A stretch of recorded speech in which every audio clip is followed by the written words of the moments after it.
Hello, everyone. Welcome to EngSpark. Today, you will learn one of the most important grammar topics in English, the simple present tense.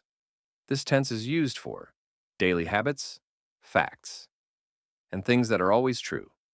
Let's begin with the structure. We use subject plus base verb. For example, I work. You study. We live here. They play football. Very easy. Now look at these examples. I wake up at 7 a.m. I drink coffee. I go to work.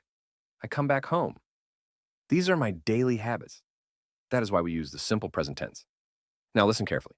With I, you, we, they, we use the verb without change.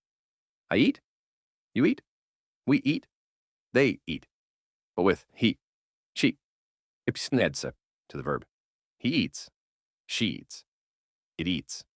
Let's see more examples. He works in an office. She speaks English. It looks nice. This is very important. Do not forget the S. Now let's learn negative sentences. We use do not for I, you, we, they. Does not for he, she. Examples. I do not like coffee. You do not work here. They do not play today. He does not like tea. She does not work on Sunday. It does not look good. Now let's make questions. We use do plus subject plus verb. Does plus subject plus verb. Examples. Do you like English? Do you work here?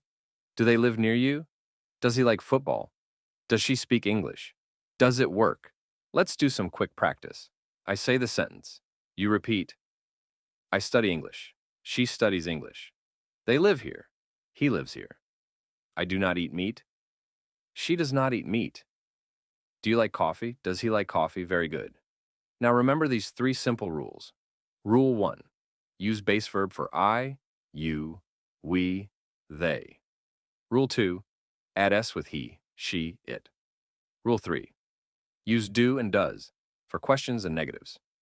You have now learned the simple present tense. Very easy, very powerful, very useful. If you want more lessons like this video, subscribe to EngSpark and comment, I understand the simple present tense. See you in the next lesson. Let's grow together.